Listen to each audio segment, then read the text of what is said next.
많으신 분들께서 사실 이제 휴가를 복귀한 지 얼마 안 됐어요. 자, 그런데 굉장한 많으신 분들이 질문을 주셔가지고 순차적으로 지금 답변 드리고 있습니다.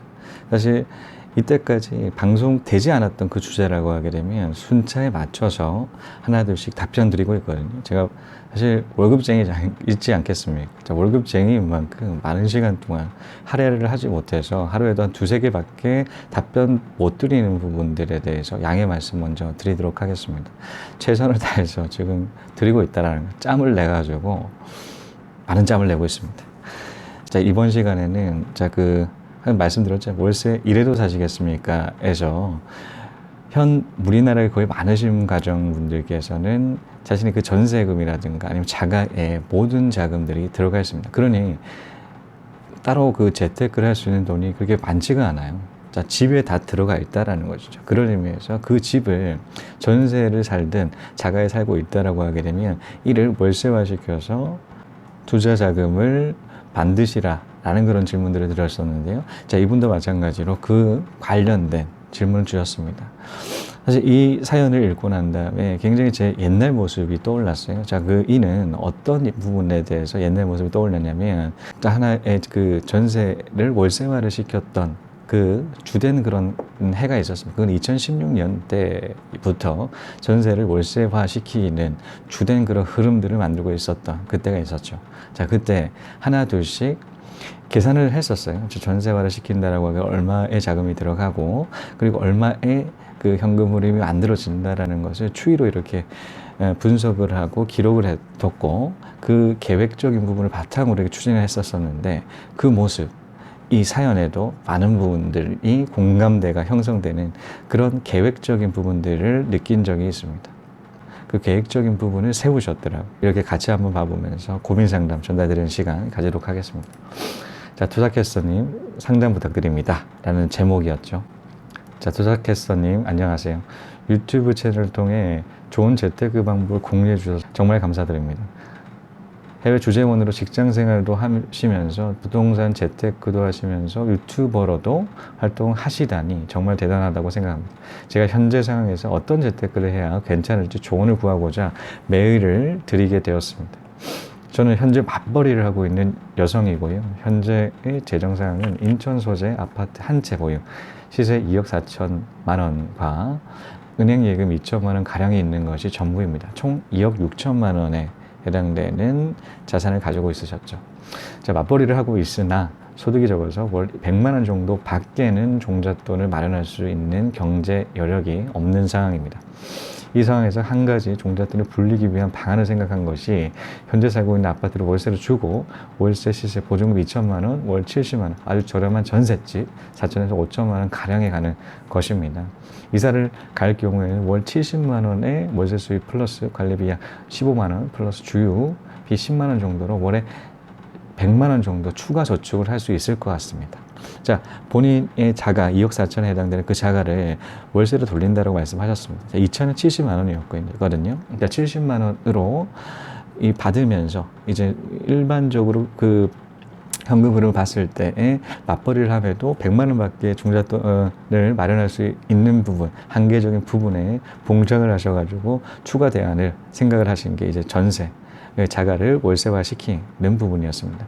자, 회사 근처, 남편 회사 근처로 이동을 해서 이제는 전세, 저렴한 전세로 들어가실 그런 방안들에 대해 생각을 하셨고, 이로 인해서 유류비라든가 관리비가 절약되는 그 부분들까지 고려를 하셔가지고 총 100만 원 정도 추가로 이제 종잣돈을 확보할 수 있는 방안 부분에 대한 계획을 세우셨죠. 실제로 하지 않았음에도 이런 계획을 세웠다라는 그 자체가 앞으로 미래를 계획한다라는 측면에 있어서 굉장히 긍정적이다. 라고 저는 생각을 합니다. 이제 계획을 세워야지 실행이 되고 실행을 했을 때의 그 추가적인 수익 부분으로 남편 부분까지 설득을 하실 수가 있기 때문이죠. 본인 스스로도 계획 없이 행동을 실제적으로 행동을 하기까지는 너무나 오래 걸립니다. 자, 이런 계획을 바탕으로 행동을 하실 필요가 있겠죠.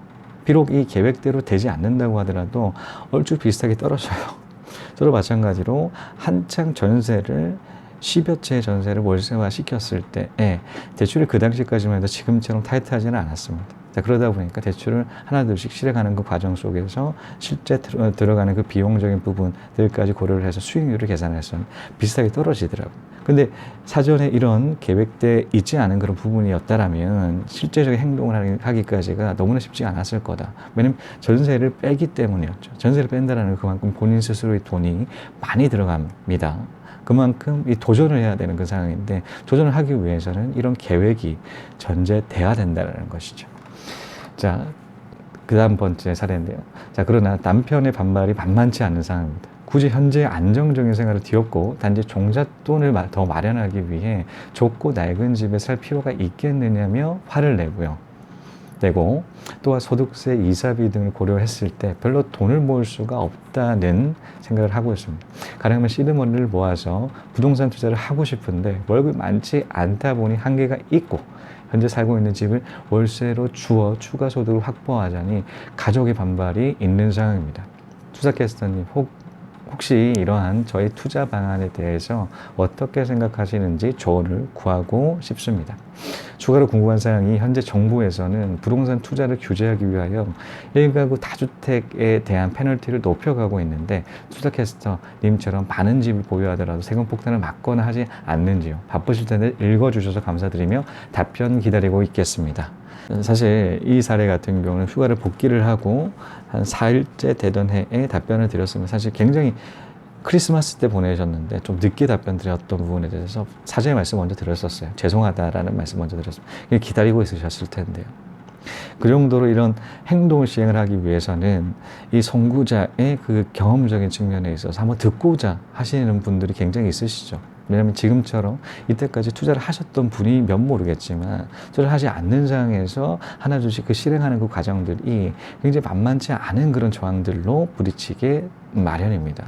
자, 그런 측면에서 이런 고민 상담 주셨었고요. 자, 맨 마지막 일단 페널티 부분부터 말씀드리겠습니다. 현 정권, 문재인 정권에서는 이 다주택자들에 대한 그 투자한다라는 그 부분들 굉장히 부정적인 시각으로 보이고 있습니다. 투자가 아닌 투기로서 보고 있죠. 자, 그런 의미에서 세금, 세법 개정이라든가 보유세에 해당되는 세법 개정이라든가 그리고 세율 변경 그리고 양도세 뭐 여러 가지 그런 규제책들을 연일 발표를 해서 이 투자하는 그런 분위기를 조금 과도했던 그 부분들, 특히는 강남 부분을 잡기 위해서 이런 추가적인 대책적인 부분들을 발표했다라고 저는 그렇게 생각이 들거든요. 너무나 이 열풍들이 높아진다라고 집값들이 현재 현재 가치보다 훨씬 더 높아진다라고 하게 되면 비트코인처럼 떨어진다라고 했을 때에 깡통 주택 발생한다라는 것이죠. 깡통 주택 발생한다는 것은 대출 대비를 해서 그 이하로 떨어진다라고 하게 되면 일본꼴 나는 거예요. 자, 일본도 마찬가지로 집값 버블 폭락을 했었을 때 버블이 발생을 시키지 않기 위해서 자, 이 문재인 정권에서는 이런 연일 규제책을 발표한다. 저는 그렇게 생각을 하고요. 자, 크게 보게 되면 문재인 정권에서 규제 같은 경우는 보유세, 보유하면서 들어가는 그 세금 그리고 양도소득세, 차액을 팔았을 때 차액 부분에 대한 중과세, 자 10%, 20%를 중과세를 하고 있지 않습니까? 자, 그뿐만이 아니라 신규 투자건에 대한 대출 제약을 두고 있어요. 자, 사실 팔지 않는다라고 하게 되면 양도차익 고려를 할 필요가 없겠죠. 자, 이 정권 항상 이런 세율 부분에 대해서는 이 세법 개정을 통해서 언제나 유연하게 이렇게 변경했기 때문에 사실 이런 중과세 부분들이 적용되는 이 투기 과열지구라든가 투기 조정 지역에 있는 그 집들은 팔 필요가 없지 않겠습니까? 자, 이런 양도차익을 팔지 않는다면 양도차익을 고려할 필요가 없으니 자, 두 개의 보유세와 그리고 신규 투자건에 대한 대출 부분에 대해서만 고려 한번 볼 필요가 있습니다. 보유세라고 하게 되면 재산세와 그리고 종합부동산세가 있지 않게 종부세 같은 경우는 여러분들 잘 아시다시피 임대사업자 낸다라고 하면 면제가 되죠. 자, 그리고 재산세도 마찬가지 면제되는 구간들이 있습니다. 100% 면제되는 전용 기준은 40m 미만에 해당되는 그 주택을 가졌을 때의 임대사업자를 등록한다라고 하게 되면 면제되는 구간이고요. 40에서 60은 50%만큼 재산세가 감면이 되고 자, 그 이상 건에 대한 부분에 대해서 25% 감면이 된다라는 그 부분들에 대해서 말씀드린 적이 있습니다. 사실 이처럼 세금을 이렇게 혜택을 볼 수 있는 제도가 있다라는 것이죠. 그게 임대사업자 제도 이죠. 자, 임대사업자를 낸다라고 하게 되면 그만큼의 세금적인 부분들에 대해서 부담이 훨씬 덜어진다라는 측면이 있습니다. 자, 그뿐만이 아니죠. 사실 우리가 생각을 했을 때 세금을 많이 낸다라는 것은 집이 많다라는 것. 큰, 뭐, 한 채, 두 채에 해당되는 집이라고 하더라도 세금이 부담스럽다라고 하는 것을 고가의 주택이라는 것이죠. 자, 고가의 주택 같은 경우는 이제껏까지 부동산 불패 신화로 굉장히 올라갔던 그 차익적인 부분이 생겼던 부분들이 있습니다. 그만큼 투자를 했다라는 것이죠. 투자를 하는 것만큼 세금이 늘어난다는 것입니다. 자, 이는 사실 우리가 일반적으로 월급쟁이 기준으로 본다고 하더라도 자, 그 일반 세율로 6%, 월급에 따라서 6%부터 42%까지 구간들이 나뉘죠. 1,200만 원 이하 같은 경우 6%고요. 자, 1억 이상이 되는 부분에서 35% 구간이 있습니다. 자, 이런 연봉이 높아간다라고 하게 되면 그럼 세율이 높아간다라는 그 부분 때문에 연봉이 높아지는 것을 꺼려하는 것과 마찬가지입니다. 자, 연봉 높아지는데 굉장히 세금 너무 많아서 짜증나 이런 얘기 안 하지 않겠습니까? 올해는 연봉 조금 올랐네 막 그런 얘기들로 긍정적인 그런 생각들을 하시지 않겠습니까? 자, 집도 마찬가지입니다. 투자를 하는 부분에 있어서 세금은 어쩔 수 없이 같이 따라갈 수밖에 없어요. 연봉이 높아지게 되면 세금이 높아지는 것과 세금 요율이 높아지는 것과 마찬가지죠. 자, 이런 측면에 있어서 한번 생각해 보실 필요가 있겠다. 세금 폭탄이라고 하게 되면 앞서도 말씀드렸듯이 임대사업자 제도가 있기 때문에 이를 활용을 한다라고 했을 때 세금 경감되는 그 부담감을 훨씬 덜어질 수 있는 자산책이 있다라는 그거 염두에 두시고 투자를 고려하시면 좋을 것 같다는 생각이 드네요. 자, 이 상담을 요청하셨던 분 같은 경우는 앞서도 말씀드렸듯이 2억 4천에 인천에 해당되는 2억 4천 아파트를 가지고 있으셨습니다. 이를 지금 월세화시킨 2천에 70만 원으로 70만 원 플러스 회사 근처로 가서 100만 원 정도 추가적으로 종잣돈을 마련하기 위해서 이렇게 계획을 세우셨습니다. 굉장히 저는 모든 돈들이 있는 집에 다 들어가 있어요. 본인이 투자할 수 있는 돈들이 다 들어가 있다 보면 투자할 수 없는 그런 사항들로 굉장히 답답해 하시는 부분들을 자, 이분 같은 경우는 전세를 택하시는 방법, 자가를 월세로 주고 전세를 택하시는 부분들에 대해서 고려를 하고 있으십니다.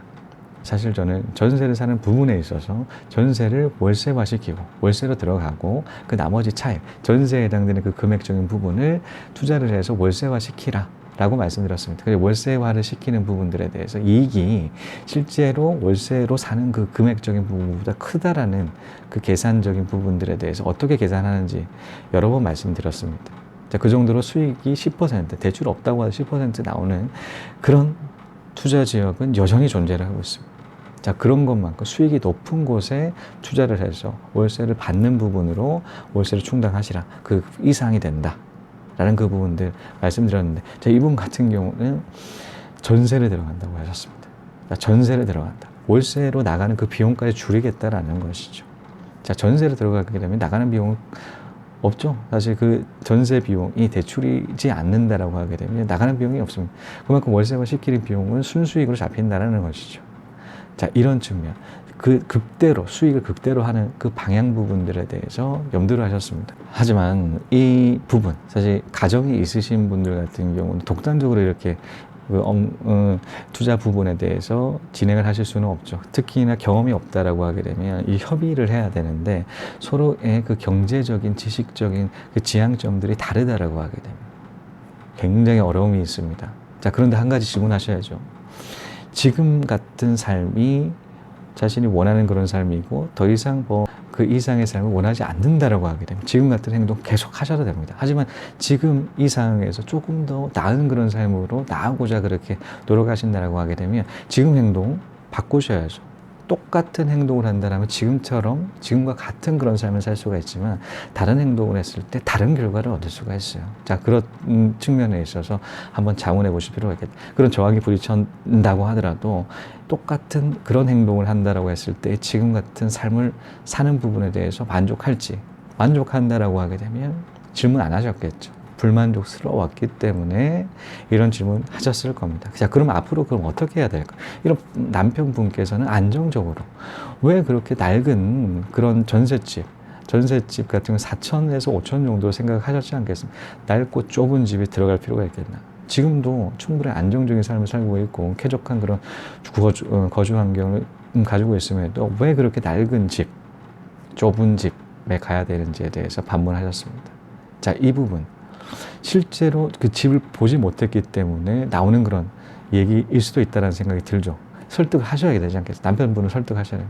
같이 한번 실제로 가보면서 정말 좁고 그리고 쾌적하지 않다라는 그 부분들에 대한 불신을 해소시키실 필요가 있겠다. 같이 행동하시라. 자, 두 번째는 재산세라든가 이사 비용 부분에 대해서 하게 되면 그렇게 남지 않는다, 돈이 되지 않는다, 월세화 시킨다고 하더라도 안 좋다라는, 월세화 시킨다고 하더라도 크게 이득은 없다라는 얘기를 하셨습니다. 자, 하지만 이 한 채로 끝이 날 게 아니지 않겠습니까? 추가적으로 자금을 모은다라고 하는 부분이 추가 투자를 하기 위해서잖아요. 그러면 더 이제는 앞으로의 그 방향성 부분들에 대해서 추가적으로 이런 수익을 확보할 수가 있다는 측면들을 본인 스스로가 공부를 끊임없이 해서 좀 설득해 보시는 거는 어떨까라는 생각이 듭니다. 사실 이때까지 그런 행동들을 하나 둘씩 해왔다, 투자 관련된 부분들에 대해서 투자를 해왔다라고 하게 되면 모르겠는데, 이제까지 투자하지 않다가 이 투자를 갑자기 한다라고 하게 되면, 갑자기 자가를 월세화 시킨다라고 하게 되면 설득 안 되죠.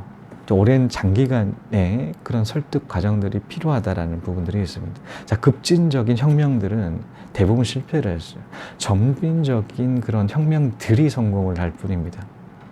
이 저항들이 굉장히 심했기 때문에 급진적인 그런 혁명, 사람들이 그 동의를 해주지 않는다는, 사람들의 그 협조가 필요하지만 이 급격한 그런 변화 부분들에 대해서 동의를 구하고 동의를 얻을 수가 없고 사람들을 이해를 시킬 수가 없다라는 것이죠. 차근히 좀 먼 걸음이에요. 사실 한번 투자를 했을 때 그걸로 끝이 아니지 않게 계속적으로 투자를 해야 된단 말이죠. 계속적으로 있는 저항 부분에 부딪힌다라고 하게 되면 앞으로의 그 방향성 잃을 수밖에 없습니다. 그런 저항임에도 불구하고 추구를 한다는 거죠. 그러니 어떻게 해야 될까요? 본인 스스로 굉장히 이제는 재테크 공부, 제 강의 굉장히 추천드립니다. 강의를 많이 보셔야 되지 않겠습니까? 이 지식적인 부분에 어느 정도 습득을 하고 또 같이 병행을 해서 책을 읽고, 책을 보지 못하는 이동적인 상황에서는 강의를 듣고 최대한 본인한테 주어진 시간 동안에 활용을 하셔야 돼요. 이 재테크 지식, 없던 그런 지식들을 쌓기 위해서 노력하셔야 됩니다. 저도 마찬가지 이 해외 주재원 근무 동안에 제가 이때까지 쌓지 못했던 그 지식들을 쌓기 위해서 굉장히 발버둥을 쳤죠. 굉장히 하루하루가 너무나 힘들었던 그 순간들이 너무나 많습니다. 회사 생활도 스트레스를 받는데도 불구하고 집에서까지 스트레스를 받아야 되는지에 대해서 제 스스로 설득하기에도 너무 힘들었어요. 제 스스로를 벌써 설득이 되셨지 않겠습니까? 투자를 해야 된다는 그 방향성을 확실하게 잡고 있으시면 미래 계획까지 충실하게 세우셨고요. 앞으로 그 방향, 설득하는 그 단계 남아있지 않겠습니까? 자, 이를 설득을 해서 한 걸음 한 걸음 나아가시는 거는 어떨까라는 생각이 드네요. 열심히 한다는 것은, 대충 열심히 하는 것은 누구나 다 해요. 정말 이거 못하면 죽는다, 이 생각을 하는 게 열심히 하는 거예요. 그래야 이루어질 수 있어요. 자, 이것으로 2억 4천 아파트 월세화 하는 그런 방법 맞나요? 남편의 그런 반대 너무나 힘듭니다. 는 여기까지입니다. 자, 시청해 주신 여러분 감사합니다. 다음 시간에 또 뵙겠습니다.